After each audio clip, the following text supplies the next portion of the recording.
Messieurs, mesdames, bonsoir et merci de suivre cette édition de 20h30 que nous ouvrons avec les couleurs du ciel.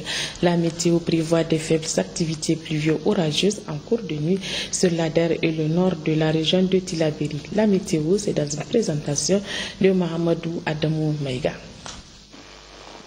Chers téléspectateurs, bonsoir. Ravi de vous retrouver pour cette page météo. Aujourd'hui, le temps est marqué par un ciel nuageux sur presque tous les pays. Cet après-midi encore, quelques cellules orageuses ont fait leur apparition, là sur le sud Aïr et sur l'Ader. Au de nos frontières, notons la présence de ces amas nuageux sur les régions du lac.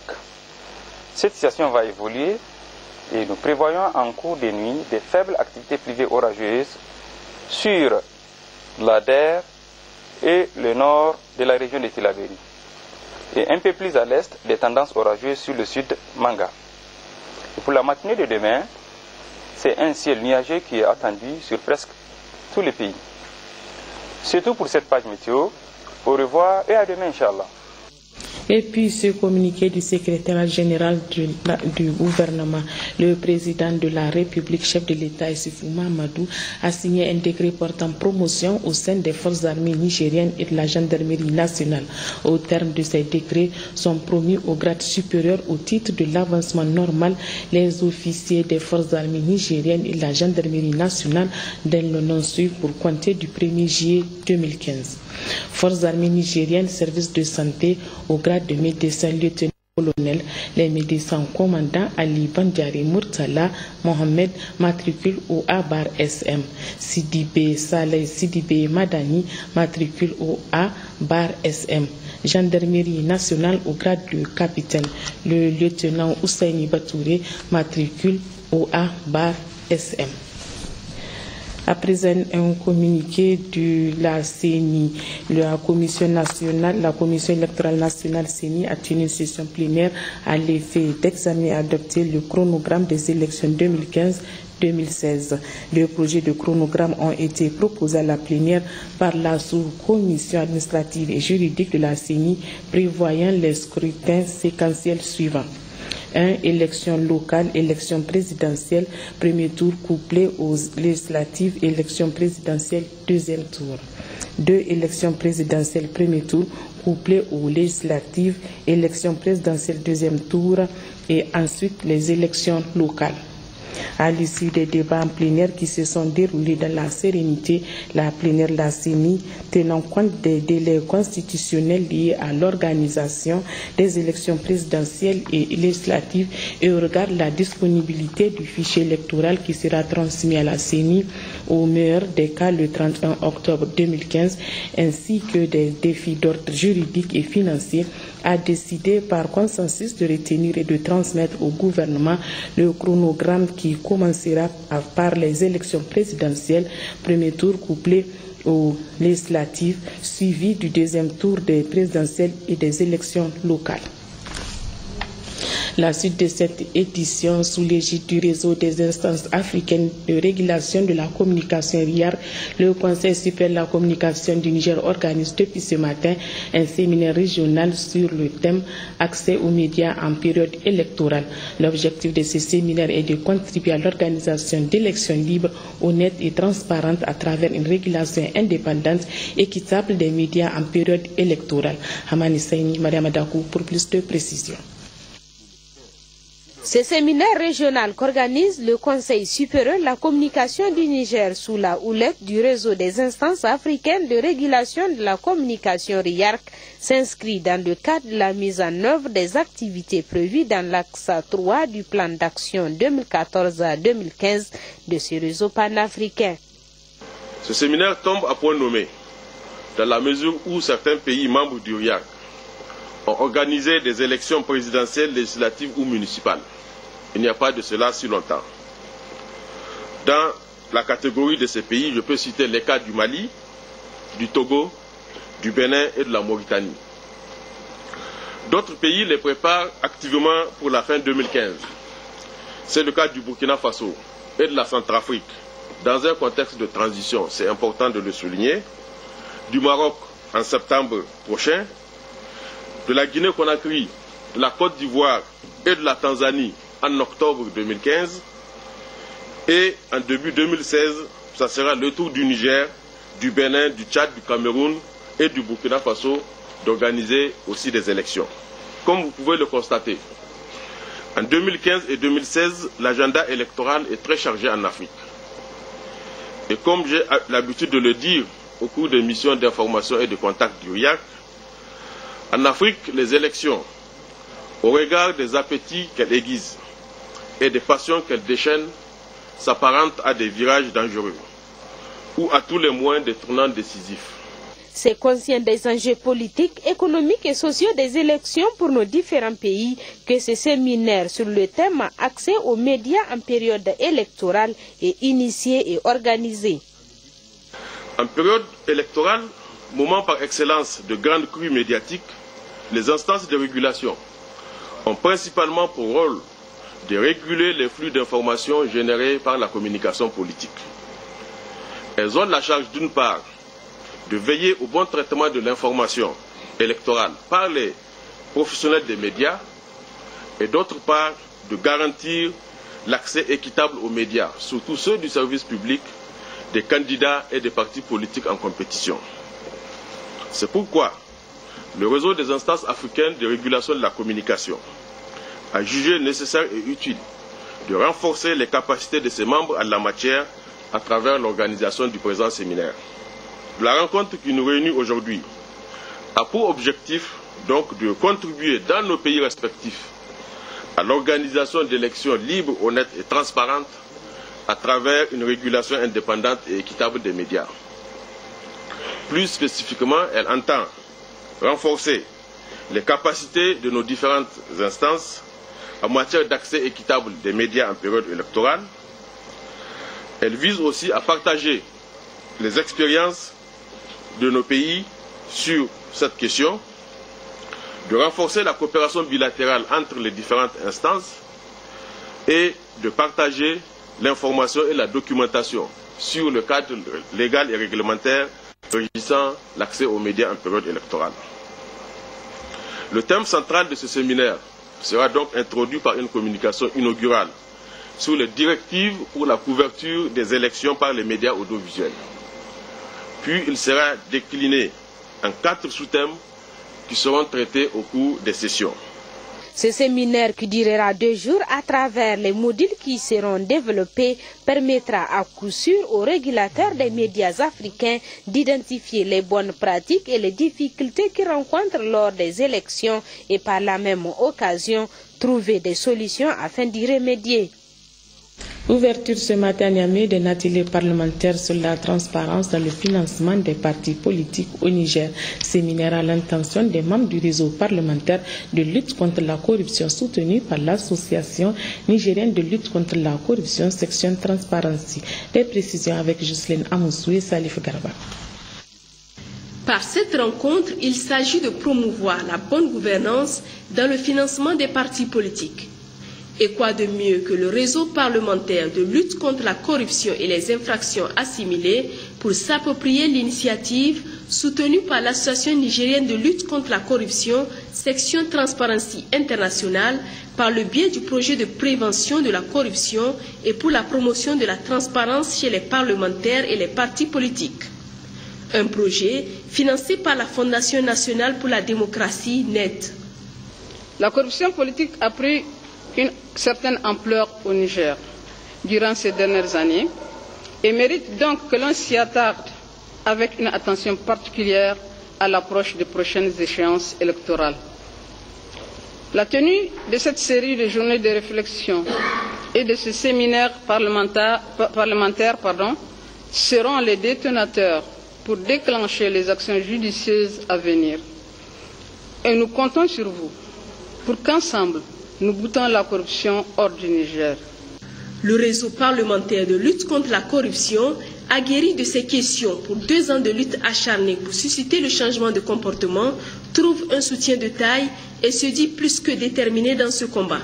Nous avions le 23 avril passé pu faire adopter la loi réprimant le trafic illicite des migrants.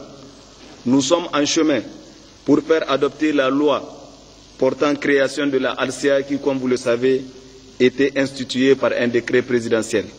Et nous avons réussi également à participer activement au Forum national organisé par la HARCIA et qui a vu la validation de la stratégie nationale de lutte contre la corruption, à l'élaboration de laquelle nous avons également participé.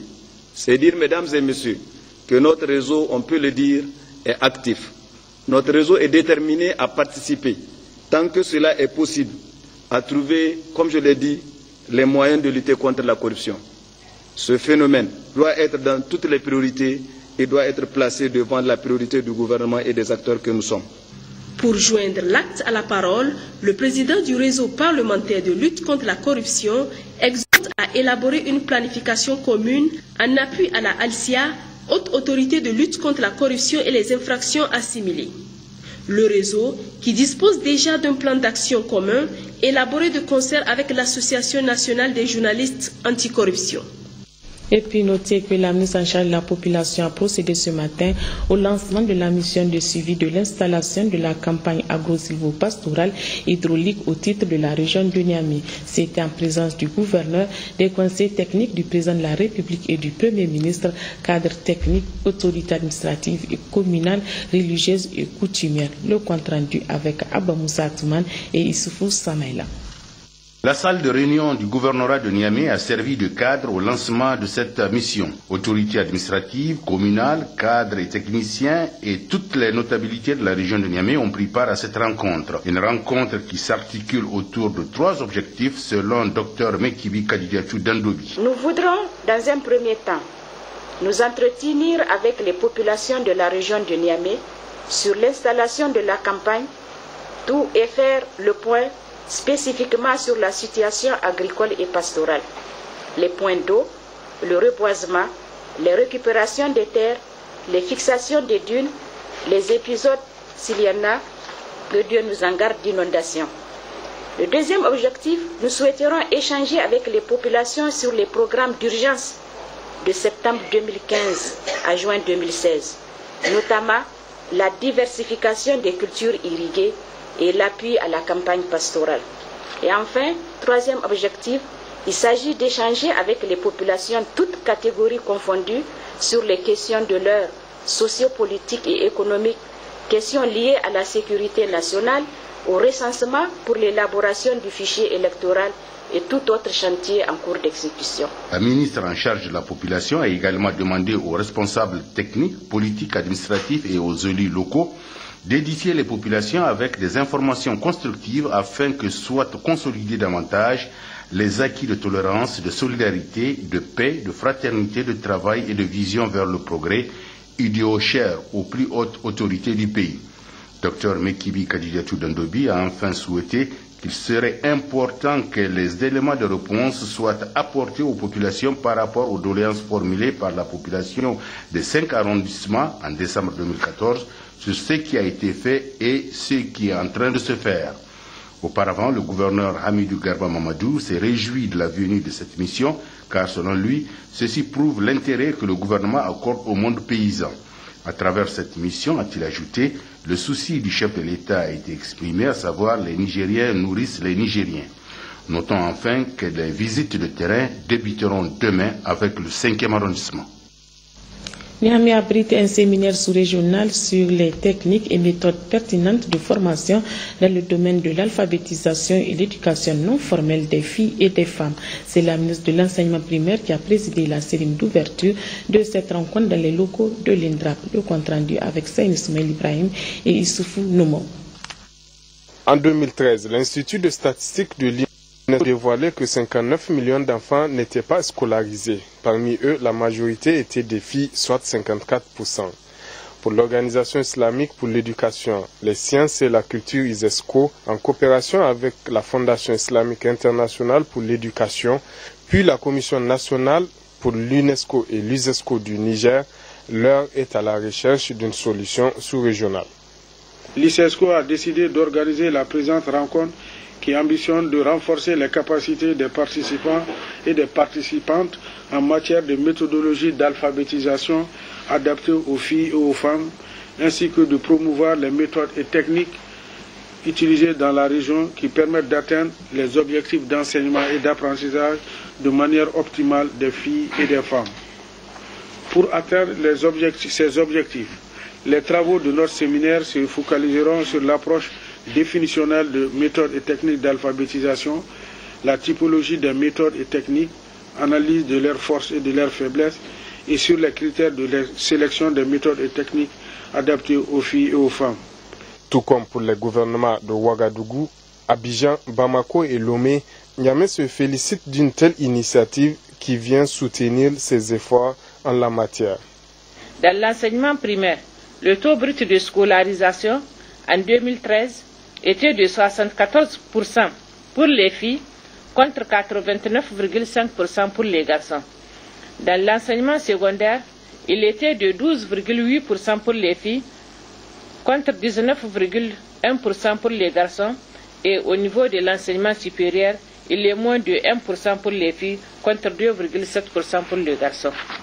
C'est dire, mesdames et messieurs, que l'appui de l'ISESCO et de la Fondation islamique internationale pour l'éducation s'inscrit parfaitement dans le cadre de la mise en œuvre de notre programme sectoriel de l'éducation et de la formation et de notre plan d'accélération de l'alphabétisation. Pour y remédier toujours, le Niger, dans la même lancée, invite très prochainement à travers une table ronde tous ses partenaires pour se pencher davantage sur la problématique. Restons dans le secteur éducatif avec cette rencontre d'échange et de partage cet après-midi au ministère en charge des enseignements secondaires entre les cadres techniques de ce ministère et les partenaires impliqués dans ce secteur. Objectif, rendre compte de la situation académique écoulée, le bilan des examens effectués au secondaire et les préparatifs de la prochaine rentrée 2015-2016. Les détails avec Djouali Siaka et Bachir Harouna. C'est une rencontre ordinaire entre partenaires du secteur des enseignements secondaires, un cadre qui se veut informatif et discursif, un compte-rendu de la situation académique écoulée au niveau du secondaire et enfin dégager les perspectives d'une prochaine bonne rentrée académique 2015-2016. J'ai tenu à le faire avant de le porter à la connaissance de l'opinion publique, parce que c'est tout à fait normal, c'est avec vous qu'on a préparé l'année 2014-2015, c'est avec vous pendant toute l'année qu'on a conduit les différentes activités. C'est tout à fait normal en tout cas qu'on vous rende compte, qu'on vous dise voilà comment nous avons organisé les examens, comment l'année s'est déroulée et où est-ce qu'on veut aller pour réussir l'année prochaine, parce que c'est maintenant qu'il faut préparer justement la rentrée 2015-2016, Inch'Allah. Le ministère des enseignements secondaires, comme les autres partenaires du secteur, se félicite de l'existence d'un tel cadre. Au-delà du partage des informations que nous faisons au sein de ce cadre-là, du point de vue de la mise en œuvre de la politique du gouvernement sur les enseignements secondaires, ce cadre nous permet aussi de recueillir tous les avis de tous les partenaires et avis par rapport auxquels, effectivement, vraiment, nous portons beaucoup d'intérêt et par rapport vraiment à tout ce que nous faisons comme remédiation et surtout à asseoir de bonnes bases de partenariat et une accalmie. Et donc vous savez que en tout cas le secteur de l'enseignement dans son ensemble et le sous-secteur enseignement secondaire ne peut pas se passer pour la réalisation de tous nos objectifs au niveau, en tout cas la mise en œuvre du PCF. Avec ce cadre, le ministère de l'enseignement secondaire a pu mener à bien l'année scolaire. C'est un cadre qui est opportun et il n'y a pas de tabou. Nous pensons qu'il est important et qu'il est important aussi de pérenniser ce genre de cadre et nous estimons qu'Inch'Allah, tous les problèmes de l'école, en tout cas avec l'équipe actuelle du ministère de l'enseignement secondaire, auront leur solution, Inch'Allah. La ministre en charge de ce département ministériel a salué les efforts consentis de part et d'autre par les partenaires, efforts qui ont abouti à l'achèvement de l'année académique 2014-2015 dans les bonnes conditions, avant d'insister sur le renforcement du partenariat qui les lie. Nous avons sur ce plateau un invité, il s'agit de Souleymane Cheibou, il est responsable des grandes offres publiques chez Move Niger. Monsieur Souleymane, bonsoir. Bonsoir. Et merci de votre présence sur ce plateau. Je vous remercie aussi. Quel message apportez-vous aux téléspectateurs? Ce soir, je suis sur votre plateau pour apporter la population du Niger et aux abonnés de Move Niger le lancement du kit Albarka et des offres 3 en 1 de Move Niger. Et donnez-nous les détails du kit Albarka. Ok, le kit Albarka, donc c'est la puce qui est actuellement mise sur le marché par Move Niger. Donc c'est une puce qui coûte 500 francs avec 250 francs de crédit initial et 100 000 francs de bonus. Donc le bonus, il est utilisable sur 6 mois après consommation de 100 francs par jour. Donc après consommation de 100 francs, vous bénéficiez de 5 minutes de communication vers Move chaque jour pendant 6 mois. Donc pour les nouveaux ou bien pour les anciens? Oui, ça c'est pour les nouveaux abonnés qui désirent s'acquérir d'une puce Move. Maintenant, les anciens abonnés, exactement, les anciens abonnés, ils peuvent aussi souscrire avec leurs anciennes puces, tout simplement en envoyant Move par SMS, en envoyant le mot Move au 2626. Et c'est à 250 francs le SMS. Donc, ils bénéficieront automatiquement de 100 000 francs de crédit qu'ils pourront utiliser sur 6 mois à raison de 5 minutes par jour après avoir consommé 100 francs. Et c'est seulement quel type de forfait Move? Ok. Les forfaits Move, depuis un certain temps, depuis plusieurs mois d'ailleurs, Move a lancé des forfaits vraiment sur mesure, je vais dire, pour toutes les bourses. C'est des forfaits qu'on appelle 3-in-1, où vous avez les 3 services combinés. Le service voix, SMS et Internet. Donc, nous avons le forfait de 50 francs, un forfait à partir de 50 francs, ça c'est du jamais vu, qui donne 5 minutes, 5 SMS et 5 mégaoctets. Le forfait de 100 francs qui donne 12 minutes, 12 SMS et 12 mégaoctets. Le forfait de 200 francs qui donne 24 minutes, 24 SMS et 24 mégaoctets, valable jusqu'à minuit de la même journée. Donc l'abonné, c'est simple, l'abonné il envoie le montant qu'il aura choisi au 29,30. Donc, et nous avons le forfait de 500 qui donne droit à 60 minutes, 60 SMS et 60 mégaoctets, maintenant valable jusqu'à minuit du lendemain, donc quasiment 48 heures. Donc l'abonné envoie juste 500 au 29,30. Vous avez un mot de fin?